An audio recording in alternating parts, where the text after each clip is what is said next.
Hello student, Radhe Radhe. मैं आशा चौधरी और class 10th का चैप्टर 8 पढ़ाने वाली हूँ, जिसका नाम है जीव जनन कैसे करते हैं। ठीक है, अपन देखते हैं कैसे करते हैं जनन। तो यहाँ पे वह प्रक्रिया जिसके द्वारा सजीव अपने जैसे नए जीव उत्पन्न करते हैं यह पृथ्वी पर जीवन की निरंतरता को बनाए रखने के लिए आवश्यक है। तो क्या बोल रहे हैं, जनन कैसा होता है? अपने समान जो जीव उत्पन्न करता है उसे ही क्या बोला जाता है? हाँ, तो यहाँ पे क्या है, जीव जनन कैसे करते हैं। जनन वह प्रक्रिया जिसके द्वारा सजीव अपने जैसे जीव उत्पन्न करते हैं, यह पृथ्वी पर जीवन की निरंतरता को बनाए रखने के लिए आवश्यक है। तो जैसे मनुष्य जैसे बच्चे पैदा करेगा, है ना, इसके 2 हाथ 2 पैर होंगे। और जानवर जैसा ही करते हैं, गाय भैंस अपने जैसा, और पक्षी अपने जैसा संतति पैदा करते हैं।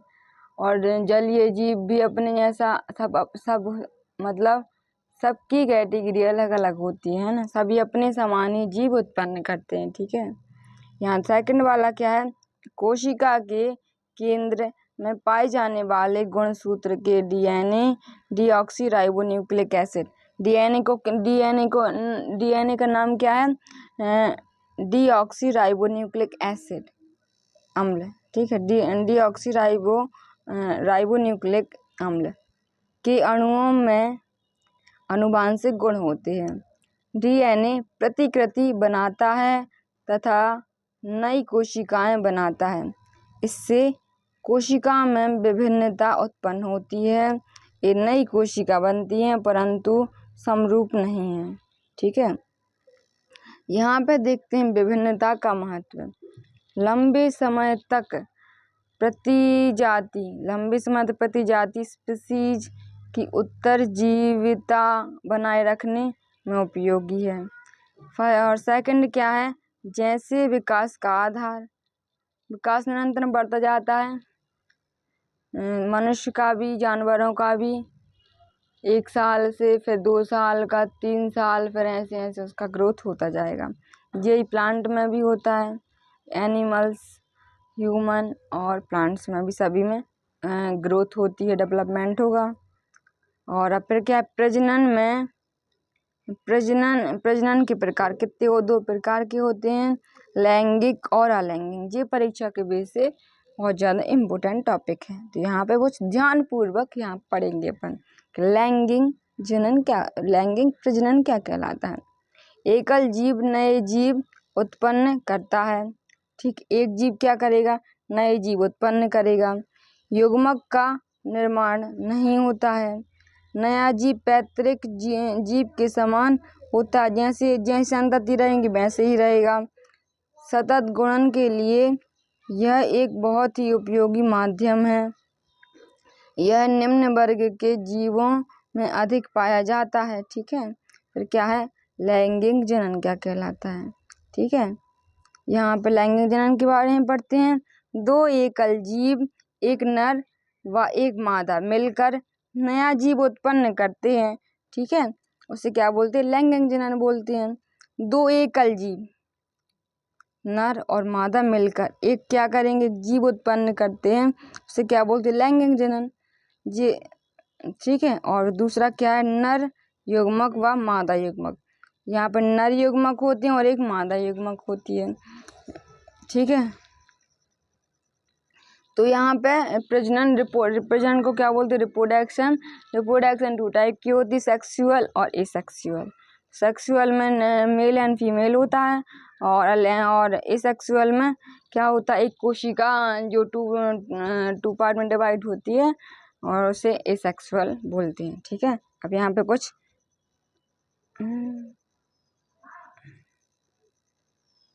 यहाँ पे देखते हैं, जी तो मैंने पढ़ लिया है। सेकंड देखते हैं, यहाँ पे नया जीव आनुवांशिक रूप से पैतृक जीवों के समान होता है परंतु समरूप नहीं होता। ठीक, पैतृक जीव के समान तो होगा पर क्या समरूप नहीं होगा। प्रजाति में विभिन्नताएं उत्पन्न करने में सहायक होता है। फिर क्या, उच्च वर्ग के जीवों में पाया जाता है। ठीक है, अलैंगिक प्रजनन की विधियां क्या होती है यहाँ पे देखें तो यहाँ पे क्या होती है, विखंडन। पहले अपन देखें विखंडन, तो विखंडन में देखते हैं लैंगिक प्रजनन की विधियां। विखंडन में इस क्रम में एक कोशिका दो या दो से अधिक कोशिकाओं में विभाजित होती है। इस क्रम में एक कोशिका दो या दो से अधिक कोशिका में विभाजित होती है। द्विखंडन, पहला एक द्विखंडन, जीव दो कोशिकाओं में विभाजित होता है। पहला क्या है, अमीबा। दूसरा क्या है, दूसरा बहुखंडन। बहुखंडन क्या है, जीव बहुत सारी कोशिकाओं में विभाजित हो जाता है। देखो द्विखंडन में दो कोशिकाएं अलग अलग हो जाएंगी, एक जे और एक जे अलग अलग हो गई। और बहुखंडन में बहुत सारी कोशिकाएं अलग अलग हो जाती है, जिसका एग्जाम्पल क्या है, प्लाज्मोडियम। जी अमीबा और प्लाज्मोडियम का डायग्राम के अकॉर्डिंग अपन समझेंगे। ठीक है, अब यहाँ पे क्या है, खंडन को ही पढ़ें। इस प्रजनन विधि में सरल संरचना वाले कोशिकीय जीव विकसित होकर छोटे छोटे टुकड़ों में विखंडित हो जाते हैं। ये टुकड़े वृद्धि कर नए जीव में विकसित हो जाते हैं, जैसे स्पाइरोगाइडा। इसका भी डायग्राम है, अपन यहाँ पे समझेंगे। अभी पहले थ्योरिकल समझ लें। फिर क्या है, पुनर्भवन या पुनर्जनन। यह प्रक्रम में किसी कारणवश जब कोई जीव कुछ टुकड़ों में टूट जाता है, तब प्रत्येक टुकड़ा नए जीव में विकसित हो जाता है। जैसे क्या है, प्लेनेरिया या हाइड्रा। ठीक है, अब इनके लिए अपन डायग्राम के अकॉर्डिंग समझते हैं। ठीक है, तो पहला समझें विखंडन, जो बुक किसके अंदर था, अमीबा का डायग्राम है जी। किसका है ये डायग्राम, किसका दिया अपन को, अमीबा का डायग्राम दिया है।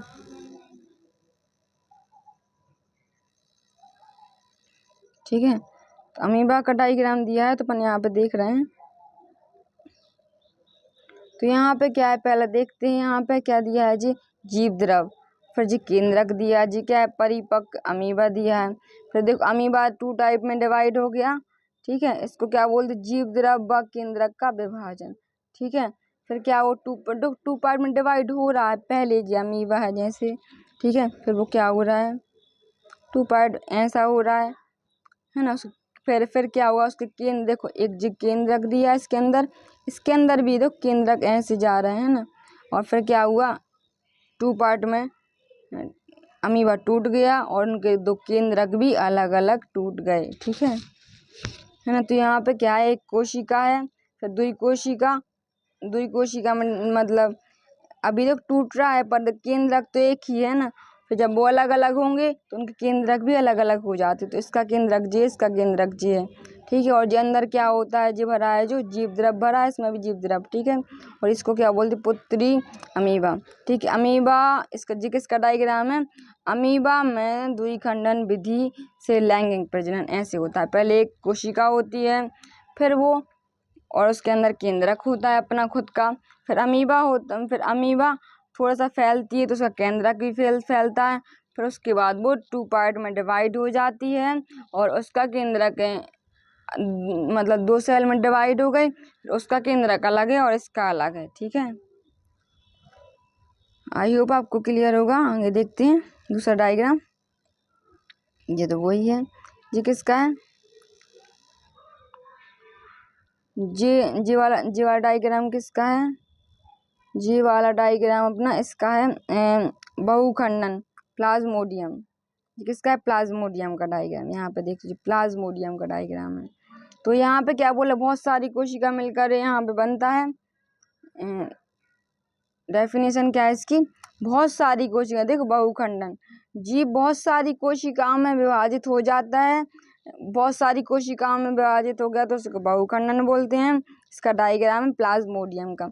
इसमें क्या क्या दिख रहा है आप लोगों के लिए, गोल्जी बॉडी, माइटोकॉन्ड्रिया और दिख रहे हैं, गोल्जी बॉडी, वेस्कुलर, माइटोकॉन्ड्रिया और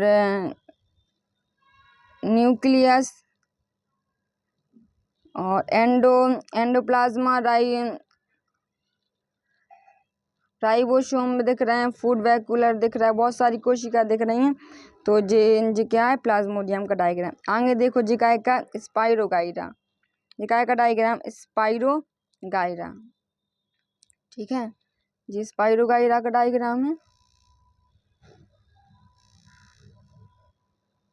तो स्पाइरोगाइरा में क्या है, यहाँ पे ये दिख रहा है जी, क्या है, सेल वॉल है, ये सेल वॉल है, ठीक है, ये देखो सेल वॉल दिख रही है बाहर तरफ। फिर क्या है, क्लोरोप्लास्ट है,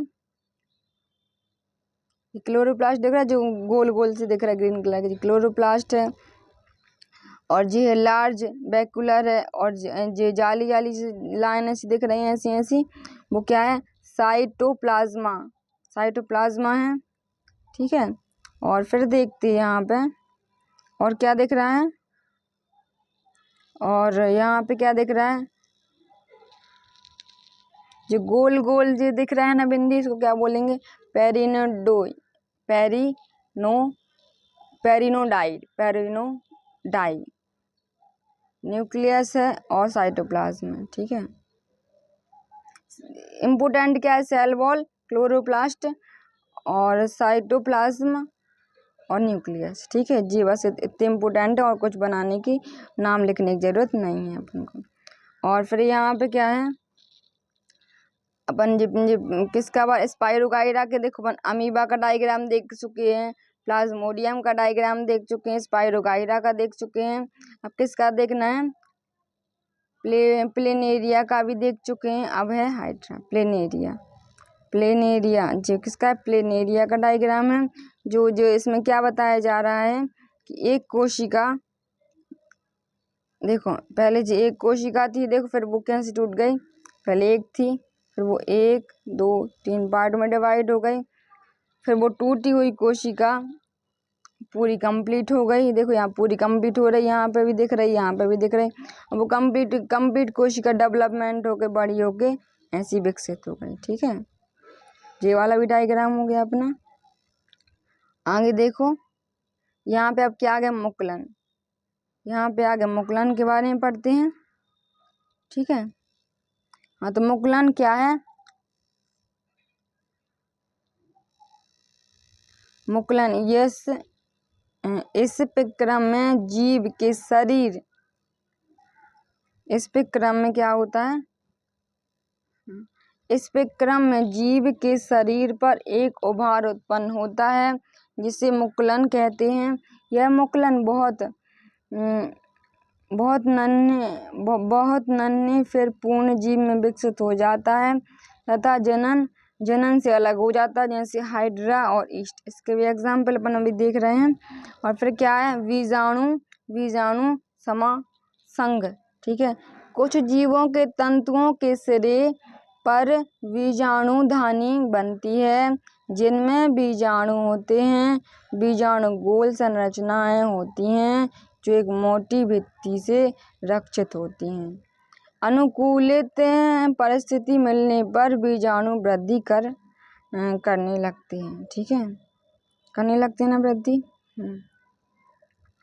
अब क्या है, कायिक प्रवर्धन, कुछ पौधों में नए पौधों का निर्माण उसके कायिक भाग में होता है, जैसे जड़, तना, पत्ती। जड़ कायिक भाग मतलब जड़, तना, पत्तियों में होता है, ठीक है। और फिर प्राकृतिक विधियां कौन कौन सी, जड़ द्वारा होता है, जड़ द्वारा कौन कौन से प्लांट होते हैं, डहेलिया और शकरकंदी। तने द्वारा कौन कौन सा होता है, आलू और अदरक। पत्तियों द्वारा क्या होता है, ब्रायोफिल्म की पत्तियों की कोर पर कलियां होती हैं जो विकसित होकर नया पौधा बनाती हैं, ठीक है। तो प्राकृतिक विधि से एक जड़ के द्वारा होता है, जड़ लगा दे तो पेड़ अपना पेड़ उगाएगा, एक तना लगा दो तो पेड़ विकसित हो जाएगा। एक क्या है, पत्तियों के द्वारा, पत्तियों में ही किनारे पर क्या होते हैं, पौधे उत्पन्न होने लगते हैं। अब कृत्रिम विधि द्वारा रोपण, आम, कृतन, गुलाब और लेयरिंग चमेली, देखा है आपने। गुलाब की कलम करके कृत्रिम रूप से अपन गुलाब की कलम करके अपन लगा देते हैं, उसके ऊपर गोबर लगा देते हैं, तो वो डगाल लगा के, डगार बोलते हैं ना, तो डगाल लगा के अपन का एक प्लांट विकसित हो जाता है पूरा। ठीक है, यहाँ पे हाइड्रा का यहाँ पे हाइड्रा का डायग्राम दिया है, तो अपन ये देख सकते हैं कैसा होता है। ठीक है, ये हाइड्रा दिख रहा है, हाइड्रा में मुकुलन कैसे होता है। पहले जी पूरा एक हाइड्रा दिया है। ठीक है, इसमें क्या एक बडिंग हुई है, कली, बडिंग मतलब कली हुई है, देखो यहाँ पे दिख रही है, बडिंग हुई है। फिर यहाँ पे बडिंग वो बड़ी हो गई, देखो बड़ी होकर उससे एक पौधा टूट के फिर एक नया विकसित हो जाएगा, ऐसे ही बोलते हैं हाइड्रेला। ठीक है, और जी वाला डायग्राम ईस्ट का, पहले यहाँ पे क्या हो रहा है, पहले यहाँ पे हो रहा है जी ईस्ट है, ईस्ट में देखो ये ईस्ट कोशिका है, फिर यहाँ पे विकसित होने लगी, तो उसमें मुकुलन हो गया। देखो यहाँ से पहले जी ईस्ट है, फिर उसमें मुकुलन हुआ तो वो पतली हो गई, केंद्र तक उसका फैल गया, और फिर इसका क्या नवीन मुकुलन मतलब न्यू बडिंग हुई। देखो इसका ये टूटने लगा है, बस टूटने ही वाला है, यहाँ पे देखो बडिंग हो रही है, और यहाँ पे पूर्ण रूप से जी यहाँ पे दिख रहा है कि वो टूट के अलग अलग केंद्र में डिवाइड हो, इसका केंद्रक जे, इसका अंदर जे, इसका जे और इसका जे, तो मुकुलन श्रृंखला हो गई, तो उसको ये पूर्ण रूप से विकसित हो गया। ठीक है, तो ऐसा है। आगे देखते हैं अपन, क्या देखना है अपन के लिए, ऊतक संवर्धन क्या कहलाता है। ऊतक संवर्धन के बारे में अपन पढ़ते हैं। ठीक है, तो यहाँ पे इस विधि में शाखा के सिरे से कोशिकाएं लेकर उन्हें पोषक माध्यम में रखा जाता है। एक कोशिकाएं गुणन कर कोशिका के गुच्छे जैसे कैलस कहते हैं में परिवर्तित हो जाती हैं। कैलस को हार्मोन माध्यम में रखा जाता है, जहां उसमें विभेदन होकर नए पौधे का निर्माण होता है, जिसे फिर मिट्टी में रोपित कर देते हैं। और उदाहरण के आर्किक और सजावटी पौधा। कैलस मतलब क्या होता है, एक पार्ट अपन ने केमिकल में ऐसे डाल लिया, ठीक है, और जब उसको एक लिक्विड में डाल लिया, उसके अंदर क्या करा, इसके अंदर कलियां हो गई, उसके अंदर कलियां हुई, उस ग्रुप को क्या बोलते, कैलस बोलते हैं। ठीक है, जैसे कैलस एक पत्तियों का ग्रुप भी हो सकता है, उसको एक लाइब्रेरी मतलब एक फ्लास्क में डालेंगे, ठीक है, तो उसको क्या हो जाएगा, कैलस हो जाता है। एक गुच्छे को क्या बोला जाता है, कैलस। अब क्या है, कायक संवर्धन के लाभ क्या होते हैं। बीज उत्पन्न ना करने वाले पौधे जैसे केला, गुलाब, ये बीज उत्पन्न नहीं करते। फिर क्या, नए पौधे आनुवांशिक रूप में जनन के समान होते हैं। फिर क्या है, बीज रहित फल उगने में मदद होती है, और पौधे उगने का सस्ता और आसान तरीका है। ठीक है, फिर लैंगिक जनन क्या कहलाता है। लैंगिक जनन नर व मादा युग्मक के मिलने से होता है। नर व मादा युग्मक के मिलने के विक्रम को निषेचन संतति में विभिन्न उत्पन्न होते हैं। तो लैंगिक मतलब सेक्सुअल रिप्रोडक्शन। सेक्सुअल रिप्रोडक्शन में क्या होता है, एक male gametes and female gametes, male gametes एक फीमेल गैमेट्स क्या करते हैं, फर्टिलाइजेशन करते हैं। मतलब नर एक मादा जब आपस में मिलने के विक्रम को निषेचन कहते हैं, और फिर क्या करेंगे, न्यू जनरेशन तैयार करेंगे। ठीक है, पुष्पीय पौधों में लैंगिक जनन कैसे होता है। फूल पौधों का जनन अंग है। एक फूल के मुख्य भाग है बाह्य दल, पंखुड़ी, स्त्रीकेसर व पुंकेसर। ठीक है, फूल के प्रकार कितने होते हैं, उभयलिंगी पुष्प, इसमें क्या होता है, स्त्रीकेसर होता है और पुंकेसर, दोनों ही होते हैं उभयलिंगी में। ठीक है, स्त्रीकेसर भी होगा उस पौधे में और पुंकेसर भी होगा। जैसे स्त्रीकेसर और पुंकेसर किस पौधों में होते हैं, सरसों के में होता है, गुड़हल में। तो सरसों और गुड़हल किसका एग्जाम्पल है, उभयलिंगी पुष्प का उदाहरण सरसों और गुड़हल। गुड़हल मतलब क्या होता है, जासुन का फूल। ठीक है, इसका अपन डायग्राम के अकॉर्डिंग समझते हैं। पुष्प की संरचना ये परीक्षा के बेस इम्पोर्टेंट है जी डायग्राम। तो यहाँ पे देखते हैं जी बीच वाला पार्ट है उसको क्या बोलते हैं, बीजांड। फिर यहाँ पे दिख रहा है वो बाह्यदल, फिर एक पंखुड़ी दिख रही है। यहाँ पे देखो, यहाँ पे तंतु दिख रहे हैं और पराग, यहाँ पे दिख रहा है पराग कोश। इन दोनों को, पराग कोश और तंतु को मिला के क्या बोलते हैं, पुंकेसर बोला जाता है। यहाँ पे देखो, यहाँ पे ये दिख रहा है बाहर बाहर के लिए, उसको क्या बोलते हैं, अंडाशय। फिर क्या दिख रहा है, जो यहाँ का जो दिखा, इसको क्या बोलते हैं, वार्तिका। और जो ऊपर वाला है जे वाला पार्ट है उसको क्या बोलेंगे, वार्तिकांग। जे वाला भाग है उसको वार्तिका, और जो उठा हुआ भाग है जो गोल सा उसको वार्तिकांग बोलते हैं। और अंडाशय ये है, जी क्या बोले, अंडाशय। इन तीनों को मिला के क्या बोलते हैं, स्त्रीकेसर। ठीक है, ये स्त्रीकेसर है तीन मिला के। और यहाँ पे पुंकेसर कौन कौन से हैं, तंतु और परागकोश। ठीक है, तो जी किसका डायग्राम है, गुड़हल अर्थात जासुन का। ठीक है, आगे देखते हैं। यहाँ पे एक लिंगी पुष्प, अब एक लिंगी पुष्प कौन कौन से होते हैं अपन यहाँ पे देखो। एक लिंगी पुष्प स्त्रीकेसर और पुंकेसर में से कोई एक ही जननांग उपस्थित होता है, जैसे पपीता और तरबूज। ठीक है, पपीता और तरबूज क्या एक लिंगी, जिसमें स्त्रीकेसर और पुंकेसर में से कोई एक जनन उपस्थित होता है। एक लिंगी पौधे का एग्जाम्पल पूछेंगे तो क्या बोलना है, पपीता और तरबूज। ठीक है, बीज निर्माण की प्रक्रिया, परागकोश में उत्पन्न पराग हवा या पानी जंतु द्वारा उसी फल के वार्तिकांग स्वपराग या दूसरे फूल के वार्तिकांग पर परागण पर स्थानांतरित हो जाते हैं।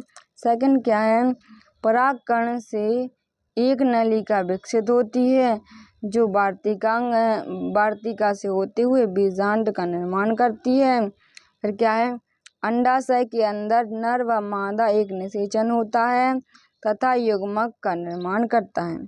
फिर क्या है, युग्मनज में विभाजन होकर भ्रूण का निर्माण होता है। बीजांड से एक कठोर आवरण विकसित होकर बीज में बदल जाता है। फिर क्या है, अंडाशय फल में बदल जाता है तथा फूल के अन्य भाग झड़ जाते हैं। यहाँ पे अपन ने जी डायग्राम के अकॉर्डिंग समझ लिया ना, जो यहाँ पे जी लिखा है। ठीक है, फिर क्या है, मादा में प्रजनन कैसे होता है। यहाँ पे मादा में देखेंगे, मानवों में लैंगिक जनन होता है। ठीक है, सेक्सुअल रिप्रोडक्शन होगा, और नई लैंगिक जनन से नर और मादा लैंगिक जनन करेंगे तो एक नई संतति उत्पन्न होगी। अब लैंगिक परिपक्वता क्या है, जीवन का वह काल जब नर में क्या होता है, शुक्राणु होते हैं, और मादा में क्या होते हैं, अंडाणु। ठीक है, नर में शुक्राणु, मादा में अंडाणु का निर्माण शुरू हो जाता है। किशोरावस्था को इस अवधि को क्या बोलते हैं, किशोरावस्था। जब नर में शुक्राणु और मादा में अंडाणु उत्पन्न हो जाते हैं तो इस अवस्था को क्या बोलते हैं, किशोरावस्था। और यौन अवस्था, तो यहाँ पे अपन कुछ उसके लक्षण पढ़ते हैं कि क्या क्या होता है जब अपन किशोर होते हैं, 18 साल के या 18 से ऊपर होते हैं। तो यौन आरंभ का परिवर्तन 18 साल का जब होता है। ठीक है, और यहाँ पे देखते हैं अपन, तो यौन पर प्रारंभ होने के लक्षण क्या हैं, जब यौन प्रारंभ होगा तो अपन चल जाएगा पता कि अपन यंग हो रहे हैं। ठीक है, तो यहाँ पे किशोरों में एक समानता होती है। जैसे जी क्या लिखा है, कांख व जननांग के पास गहरे बालों का उगना, सब में होगा, दोनों में।